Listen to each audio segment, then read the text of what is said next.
ये बीजेपी और election commissioner के कल्यूजन से हो रहा है, क्योंकि अगर इलेक्शन कमीशन को डुप्लीकेट्स हटानी हो, पिक्चर्स हटानी हो, ब्राजीलियन फोटो नहीं डालनी हो, वो 2 मिनट तक आता है। That is the fact. इन तीनों ने और नरेंद्र मोदी जी ने और अमित शाह ने मिलकर हिंदुस्तान की डेमोक्रेसी को खत्म कर दिया है। नमस्कार, मैं हूं प्रवीण गौतम। दोस्तों, वीडियो में इस बात का विश्लेषण करेंगे कि राहुल गांधी की हाइड्रोजन बम वाली प्रेस कॉन्फ्रेंस को लेकर बीजेपी नेता किस तरह बौखला गए हैं, किस तरह की घटिया भाषा पर उतर आए हैं और क्या बचकाना जवाब दिया है जिसे सुनकर हंसी आती है कि यार देश की जनता को क्या इतना पैदल समझ लिया गया है। क्या यह मान लिया गया है कि कुछ भी बोलकर निकल जाएंगे, देश के मेनस्ट्रीम मीडिया के पत्रकार सवाल पूछेंगे नहीं, डिबेट होगी नहीं, लॉजिक के आधार पर कुछ बोला नहीं जाएगा, सवाल नहीं पूछा जाएगा, तो प्रेस कॉन्फ्रेंस में कुछ भी बकवास की जा सकती है। राहुल गांधी ने हाइड्रोजन बम फोड़ते हुए हरियाणा चुनाव को लेकर गंभीर आरोप लगाए। यह सवाल पूछा कि ब्राजील की मॉडल के आखिरकार 22 वोट कैसे बन गए, 10 बूथों पर उसके वोट आखिरकार कैसे बन गए। एक महिला का उदाहरण दिया कि 100 से ज्यादा एक फोटो का इस्तेमाल वोट बनाने में कैसे हो सकता है। 25 लाख फर्जी वोट का आरोप लगाया, वो भी तथ्य के साथ, सबूतों के साथ कि एक एक एड्रेस पर कितने कितने वोट बने हैं, एक एक फोटो के साथ कितने कितने वोट बने हैं। चुनाव आयोग का डेटा देश के सामने रखा है। अगर वो झूठा है तो राहुल गांधी पर एफआईआर होनी चाहिए, राहुल गांधी को जेल में डाला जाना चाहिए। लेकिन अगर वो सच्चा है तो क्या बीजेपी नेता इस तरह की बकवास कर सकते हैं, केंद्रीय मंत्री इस तरह की बकवास कर सकते हैं? और प्रवक्ता तो एकदम से गली मोहल्ले वाली भाषा पर उतर आए, जैसे गली मोहल्ले में लड़ाई होती है वैसी भाषा का इस्तेमाल करने लगे और फिर मान अपमान को लेकर बार बार मुद्दा बनाते हैं कि पीएम मोदी को कितनी गालियां दे दी, उसका अपमान कर दिया, इसका अपमान कर दिया। राहुल गांधी का किस तरह अपमान किया जा रहा है, जब लॉजिक के साथ सबूत दिखाते हुए राहुल गांधी चुनाव आयोग से सवाल पूछते हैं तो बीजेपी के प्रवक्ता नेता किस तरह बौखला जाते हैं। कल तक जो कांग्रेस में थे वो भी किस तरह की भाषा का इस्तेमाल करते हैं। राधिका खेड़ा का एक ट्वीट देखिए आप, जब राहुल गांधी ने यह सवाल पूछा, तस्वीर दिखाते हुए पूछा कि यह महिला कौन है जिस महिला के हरियाणा में 22 जगह वोट बने हैं, तो विदेशी महिला पर सवाल उठाया राहुल गांधी ने। खुलासा किया कि यह ब्राजील की एक मॉडल की फोटो है जिसकी फोटो के साथ हरियाणा में अलग अलग नाम से 22 वोट बने हैं। तो कैसी भाषा का इस्तेमाल कर रही है, जवाब देते हुए बीजेपी की प्रवक्ता और नई बीजेपी की नेता राधिका खेड़ा कहती है वोट तो एक इटालियन महिला ने भी हिंदुस्तान में किया था, नाम जानते हैं क्या आप? तो सोनिया गांधी पर इस तरह का कटाक्ष करती हैं। कल तक यही सोनिया गांधी जिंदाबाद बोल रही थी जब कांग्रेस में थी, आज सोनिया गांधी पर इटालियन वाला कटाक्ष किया जा रहा है। सोनिया गांधी तो भारत की बहू बनकर भारत में आई हैं, ब्राजील की मॉडल का 22 जगह वोट कैसे बन गया, यह सवाल गंभीरता के साथ पूछा जा रहा है और इस तरह की मस्खरी की जा रही है सोशल मीडिया पर नई भाजपाई राधिका खेड़ा के द्वारा। और डॉक्टर अजय आलोक वो क्या कहते हैं, जब राहुल गांधी ने सवाल उठाया कि ब्राजील की मॉडल और बहुत सारे लोगों के कैसे वोट बने कई जगहों पर, तो अजय आलोक क्या कहते हैं, एकदम से सड़क छाप भाषा, कहते अब पता लगा कि गैंडी साहब ब्राजील कोलंबिया मॉडल ढूंढने गया था। जैन जी और युवाओं को भड़काने की टुच्ची कोशिश कभी कामयाब नहीं होगी। बिहार चुनाव की औपचारिक हार की घोषणा करने के लिए इतना ड्रामा, यह आदमी सिर्फ अराजकता फैलाना चाहता है।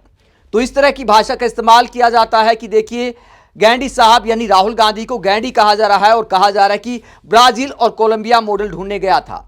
तो ब्राजील और कोलंबिया जो राहुल गांधी गए थे उसे लेकर सवाल उठाया जा रहा है कि वहां पर क्या मॉडल ढूंढने गए थे। लॉजिक पर जवाब देने की बजाय इस तरह की बकवास सोशल मीडिया पर की जा रही है और इन प्रवक्ताओं के ऐसे बोल तो हमेशा देखने को मिलते हैं, लेकिन किरण रिजिजू किस तरह की भाषा का इस्तेमाल करते हैं, एकदम से अभिनय की हद कर देते हैं, पूरी एक्टिंग में डूब जाते हैं और ऐसा दिखाते कि राहुल गांधी ने सवाल पूछकर लोकतंत्र का अपमान कर दिया, संविधान का अपमान कर दिया, देश में अराजकता फैलाने की कोशिश की है। किस तरह के बयान दिए हैं मोदी जी के मंत्री ने। राहुल गांधी की प्रेस कॉन्फ्रेंस के बाद प्रेस कॉन्फ्रेंस करने आए जब किरण रिजिजू, तो इस बात की उम्मीद थी कि केंद्रीय मंत्री हैं तो फैक्ट पर बात करेंगे, लेकिन क्या लॉजिक दिए, सुनकर हंसी आती है। राहुल गांधी सवाल कुछ पूछ रहे हैं, जवाब कुछ और दिया जा रहा है। क्या कहते हैं मंत्री महोदय, कहते हैं बिहार में तो कुछ बचा नहीं है, इसलिए ध्यान भटकाने के लिए हरियाणा की इशू को लेकर आ रहे हैं और फिजूल की बातें लेकर एक प्रस्तुतिकरण किया है। मैं उस पर जाना नहीं चाहता हूं क्योंकि सब फर्जी था। मतलब क्यों नहीं जाना चाहते हैं जहां तक हरियाणा के इशू की बात है कि बिहार चुनाव चल रहा है तो हरियाणा पर बात क्यों कर रहे हैं। राहुल गांधी ने पहले ही बोला था कि हाइड्रोजन बम फोड़ूंगा, चुनाव आयोग के पास कोई जवाब नहीं होगा, बीजेपी के पास कोई जवाब नहीं होगा। तो हरियाणा का चुनाव हो, महाराष्ट्र का चुनाव हो, जब जांच की है कांग्रेस से टाइम लगता है, कागज खंगालने में टाइम लगता है। चुनाव आयोग ने कोई इलेक्ट्रॉनिक डेटा तो दिया नहीं था कांग्रेस को, तो सारे कागज खंगाल कर राहुल गांधी पूरी तैयारी के साथ प्रेस कॉन्फ्रेंस में आए थे। वहां पर सिंपल सवाल पूछे थे फैक्ट के साथ, लेकिन जवाब के सामने आता है। कहते हैं मैं उस पर नहीं जाना चाहता हूं क्योंकि सब फर्जी था, कुछ विदेशी महिला का नाम जिक्र कर रहे थे। अब चुनाव के समय वो विदेश जाता है, पार्लियामेंट चलते समय राहुल गांधी छुपके से कंबोडिया निकल जाता है, थाईलैंड निकल जाता है। बिहार में चुनाव प्रचार चल रहा है, वो कोलंबिया चले गए। तो वो विदेश जाते रहते हैं, विदेश से जो उनको प्रेरणा मिलती है उसको लेकर उनकी टीम कुछ तैयारी करती है और फिर वो जनता का समय बर्बाद करते हैं। तो राहुल गांधी सवाल पूछते हैं कि यार ब्राजील की मॉडल का हरियाणा में वोट कैसे बना, और बीजेपी के नेता, केंद्रीय मंत्री, प्रवक्ता कहते कि राहुल गांधी विदेश क्यों जाते हैं, राहुल गांधी विदेश जाने का वोट बनने से क्या ताल्लुक है, क्या राहुल गांधी ने जो इलेक्टोरल रोल दिखाया क्या वो झूठ था। सारे फैक्ट सामने रखने चाहिए थे प्रेस कॉन्फ्रेंस में किरण रिजिजू को। केंद्रीय मंत्री है तो बहुत मुश्किल काम नहीं है उनके लिए। यह कहते कि राहुल गांधी ने जो ब्राजील की मॉडल को लेकर दावा किया या दूसरे मतदाताओं को लेकर दावा किया, एक और महिला के 100 से ज्यादा फोटो दिखाए राहुल गांधी ने, ये सब दावे झूठे हैं। असली जो मतदाता सूची है वो केंद्रीय मंत्री को दिखा देनी चाहिए थी अगर राहुल गांधी वाली झूठी है। पहली बात तो यह कि अगर कोई मतदाता सूची को लेकर झूठ बोलता है, झूठे तथ्य सामने रखता है, तो यह एक अपराध है, यह दंडनीय अपराध है, कानूनी कार्रवाई बनती है, चुनाव आयोग को करनी चाहिए अगर राहुल गांधी झूठे हैं। लेकिन किरण रिजिजू बकवास करते हैं। वो कहते हैं कि भैया राहुल गांधी कोलंबिया जाते हैं, थाईलैंड जाते हैं, ब्राजील जाते हैं, वहां जाते हैं, यहां जाते हैं। इन बातों का उस सवाल से आखिरकार मतलब क्या है। सवाल कुछ पूछा जा रहा है, सवाल पूछा जा रहा है कि विदेशी महिला का हरियाणा में मतदाता पहचान पत्र कैसे बना। बीजेपी वाले कहते हैं कि राहुल गांधी विदेश क्यों जाते हैं। पर इन बातों का क्या तुक बनता है। ये बातें दिखाती हैं कि देश के मतदाताओं को, जनता को एकदम से मूर्ख मान लिया गया है। आगे क्या कहते हैं, नेता प्रतिपक्ष को गंभीर मुद्दों पर बात करनी चाहिए, फिजूल की बातों पर समय व्यर्थ नहीं करना चाहिए, मेरा पहला सुझाव है। उन्होंने हरियाणा चुनाव को लेकर कहा कि एग्जिट पोल में कांग्रेस पार्टी जीत रही थी। अरे एग्जिट पोल या ओपिनियन पोल में हमेशा उतार चढ़ाव रहा है। हम लोग 2004 में पक्का जीत मान रहे थे। एग्जिट पोल, ओपिनियन पोल पूरे बीजेपी एनडीए को जिता रहे थे, लेकिन जब काउंटिंग हुई तो हम हार गए। फिर भी हमने रोना धोना नहीं किया, ना इलेक्शन कमीशन को गाली दी, ना किसी को दोष दिया। हमने कांग्रेस और उनके यूपीए गठबंधन को बधाई दी। लोकतंत्र में हार या जीत दोनों को स्वीकार करना पड़ता है, यह लोकतंत्र का नियम है। आगे मंत्री जी कहते हैं, उसके बाद यूपी ने 2 बार 10 साल सरकार चलाई। हमने ना इलेक्शन कमीशन को गाली दी, ना ओपिनियन पोल या एग्जिट पोल को। लेकिन राहुल गांधी जब एग्जिट पोल उनके पक्ष में होता है तो कहते हैं बहुत अच्छा, जब विरोध में जाता है तो मीडिया को गाली देते हैं, ये खेल गलत है। दूसरा, बार बार राहुल गांधी बोलते हैं कि एटम बम फूटने वाला है। इनका एटम बम कभी फटता क्यों नहीं है, ये किसी विषय पर गंभीरता से आते ही नहीं। बोलते हैं हाइड्रोजन बम फटेगा। आज के विषय को लेकर मैं दुखी हूं कि मुझे इस पर बात करनी पड़ रही है। मतलब मंत्री जी इस बात से दुखी हैं कि इस विषय पर बात करनी पड़ रही, लेकिन आपने विषय पर बात क्या की। किरण रिजिजू कहते हैं कि राहुल गांधी का एटम बम फुस हो जाता है, तो जो एटम बम फोड़ा, जो तथ्य के साथ बातें सामने रखी, उस पर आपने एक भी लॉजिक के साथ जवाब नहीं दिया। उदाहरण देते हैं कि भैया एग्जिट पोल, ओपिनियन पोल का उदाहरण दे रहे हैं राहुल गांधी।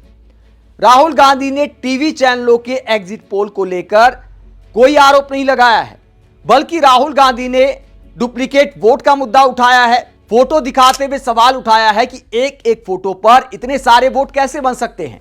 बीजेपी कार्यकर्ता का नाम ले रहे हैं, नेताओं का नाम ले रहे हैं कि उनके घरों में आखिरकार इतने मतदाता कैसे रह सकते हैं।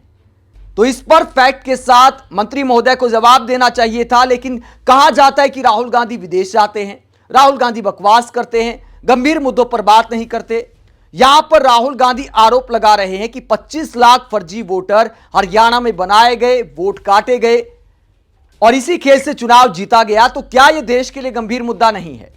राहुल गांधी ने जो तथ्य सामने रखे, जिनका जवाब नहीं दिया मंत्री जी ने, वो मैं आपको बता देता हूं किन किन सवालों का जवाब नहीं दिया। राहुल गांधी ने एक फोटो पर कई पहचान पत्र बनाने का आरोप लगाया, जिस पर भाजपा ने कोई जवाब नहीं दिया। राहुल गांधी ने भाजपा नेता के एड्रेस पर कई वोट बनने का आरोप लगाया, जिस पर भाजपा ने कोई जवाब नहीं दिया। राहुल गांधी ने भाजपा नेता के 2 राज्य में वोट होने का आरोप लगाया, जिस पर भाजपा ने कोई जवाब नहीं दिया। राहुल गांधी ने लाखों डुप्लीकेट वोट का आरोप लगाया, जिस पर भाजपा ने कोई तार्किक जवाब नहीं दिया। बस राहुल गांधी के विदेश जाने का मुद्दा इसमें घुसा दिया। बताइए दोनों बातों का आखिरकार लिंक क्या है? राहुल गांधी अमेरिका जाएं, इंग्लैंड जाएं, ब्राजील जाएं, दुनिया के किसी भी कोने में जाएं, उस बात का हरियाणा की मतदाता सूची से आखिरकार ताल्लुक क्या है? राहुल गांधी सवाल पूछ रहे हैं हरियाणा की मतदाता सूची को लेकर, लेकिन बीजेपी नेता जवाब दे रहे हैं कि भैया राहुल गांधी फलां देश में चले जाते हैं। आप इस पूरे मुद्दे को लेकर क्या सोचते हैं? बीजेपी के ऐसे बचकाना जवाब पर क्या सोचते हैं? कमेंट बॉक्स में अपनी राय जरूर दें। साथ ही चैनल को सब्सक्राइब भी करें। नमस्कार।